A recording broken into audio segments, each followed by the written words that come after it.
దక్షిణ భారతదేశానికి కుంభమేళా లాంటి మేడారం జాతరను జాతీయ పండుగలా గుర్తించాలని ఎమ్మెల్సీ కల్వకుంట్ల కవిత డిమాండ్ చేశారు. రాష్ట్రం ఏర్పడ్డాక సమ్మక్క సారలమ్మ జాతర ఘనంగా నిర్వహించామని గుర్తు చేస్తూ బీఆర్ఎస్ కృషి ఫలితంగానే రామప్పకు యునెస్కో గుర్తింపు వచ్చిందని అన్నారు. ఎవరూ నిరాశ చెందొద్దని, బీఆర్ఎస్ ఒత్తిడితోనే సమ్మక్క సారలమ్మ గిరిజన యూనివర్సిటీ రాబోతోందన్నారు. హనుమకొండ బీఆర్ఎస్ కార్యాలయంలో మీడియా సమావేశం నిర్వహించారు. మాజీ మంత్రి ఎర్రబెల్లి దయాకర్రావు, ఎంపీ పసునూరి దయాకర్, మాజీ ఎమ్మెల్యేలు వినయ్ భాస్కర్, ఆరూరి రమేష్, శంకర్ నాయక్ తదితరులు పాల్గొన్నారు. ఈ సందర్భంగా కవిత మాట్లాడుతూ రాజకీయాల్లో గెలుపోటములు సహజం, కార్యకర్తలెవరూ మనోధైర్యం కోల్పోవద్దని సూచించారు. కాంగ్రెస్కు బీఆర్ఎస్కు మధ్య 1.7% ఓట్ల తేడా మాత్రమేనని, లోపాలను సరిదిద్దుకుని పుంజుకుంటామన్నారు.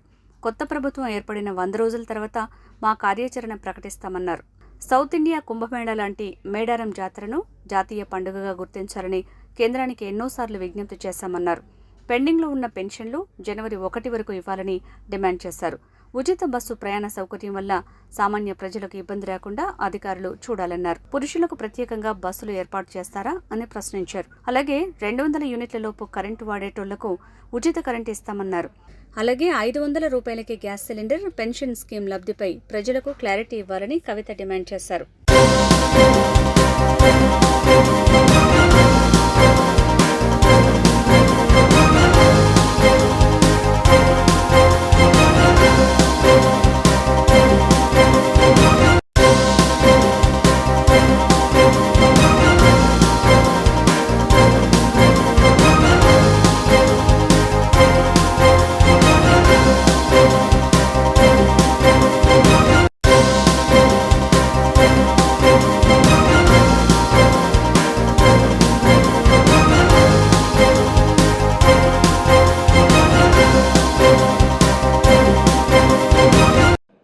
ఈరోజు వనదేవతలను దర్శించుకొని అనంతరం అక్కడ మా బీఆర్ఎస్ పార్టీ శ్రేణులను, అదేవిధంగా జాగృతి కార్యకర్తల నాయకులను కూడా ఉద్దేశించి వారు దర్శనం అనంతరం మాట్లాడతారు.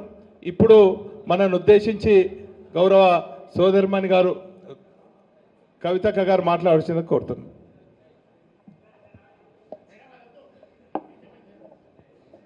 సమ్మక్క సారలమ్మ దర్శనానికి రావడం జరిగింది. మరి ఇవాళ సౌత్ ఇండియాలోనే ఒక కుంభమేళగా మనం చెప్తాం. అటువంటి జాతర అత్యద్భుతంగా లక్షలాది మంది దర్శించుకునేటటువంటి జాతర. ఆ జాతర యొక్క సన్నాహక కార్యక్రమాలు మీకు తెలుసు, ముందే ప్రారంభమవుతాయి.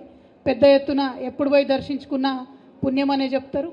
సో ఈ సందర్భంగా ఇక్కడికి దర్శనానికి రావడం జరిగింది.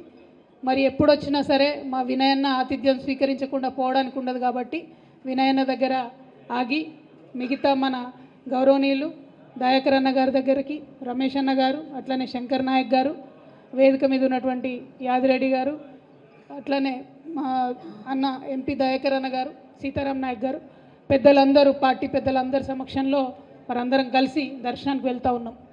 ఈ సందర్భంగా ఒక విషయాన్ని ఉమ్మడి వరంగల్ జిల్లా ప్రజలందరికీ కూడా నేను గుర్తు చేయదలుచుకున్నాను. మన జిల్లాలో ఇటువంటి జాతర ఉండడం, యావత్ భారతదేశంలో గిరిజనులందరూ కూడా ఒక పుణ్యస్థలిగా దర్శించేటటువంటి ప్రదేశం మన జిల్లాలో ఉండడం నిజంగా కూడా మన అదృష్టం. మనకు కొంగు బంగారంగా సమ్మక్క సారలమ్మ అని చెప్పొచ్చు. మరి అటువంటి జాతర దక్షిణాది కుంభమేళా అంటాం మనం. అటువంటి జాతరకు నేషనల్ స్టేటస్ ఇవ్వాలని మనం ఎప్పటి నుండో డిమాండ్ చేస్తూ ఉన్నాం. దాదాపుగా ఒక 10 సంవత్సరాల నుంచి తెలంగాణ ప్రత్యేక రాష్ట్రమైన తర్వాత అనేక సార్లు బీఆర్ఎస్ పార్టీ నుంచి ఎంపీలు కావచ్చు, గౌరవ ముఖ్యమంత్రి వర్యులు కావచ్చు, మన అక్క సత్యవతి రాథోడ్ గారు మంత్రివర్యులుగా ఉన్నప్పుడు తను కావచ్చు, 50 మందిని కూడా అనేక మార్లు కేంద్ర ప్రభుత్వానికి గుర్తు చేయడం జరిగింది. ఇవాళ మూకుమ్ముడిగా వరంగల్ ప్రజలందరం కూడా డిమాండ్ చేయవలసినటువంటి అవసరం మనకున్నది. ఇప్పటికే మనకు పాకాల దగ్గర రామప్ప టెంపుల్కి యునెస్కో స్టేటస్ వచ్చి మన జిల్లా పేరు ప్రపంచవ్యాప్తంగా ఒక గౌరవప్రదమైనటువంటి స్థానంలో ఉన్నది. దానికోసం బీఆర్ఎస్ పార్టీ చేసినటువంటి విశేష కృషి మీ అందరికి కూడా గుర్తుండే ఉంటుంది. మనకు అవకాశం వచ్చినప్పుడు మన దగ్గర ఇటువంటి మంచి ప్రదేశాలు ఉన్నప్పుడు కొంచెం కార్యకర్తలంతా దయచేసి సంయమనం పాటించాలి. ఒక్కసారి ముచ్చట్లు పెట్టుకుంటూ ఉంటే బయట కొండ బ్రదర్, ఒక 2 నిమిషాలు ప్రెస్ వాళ్ళతో మాట్లాడేద్దాం. సంయమనం పాటించాలి బ్రదర్స్ అంతా కూడా. ఇటువంటి మంచి ప్రదేశాలు మన దగ్గర ఉన్నప్పుడు, మన ప్రాంత గౌరవాన్ని పెంచేటటువంటి ప్రదేశాలు ఉన్నప్పుడు మనందరం కూడా ఆ అవకాశాన్ని సద్వినియోగం చేసుకొని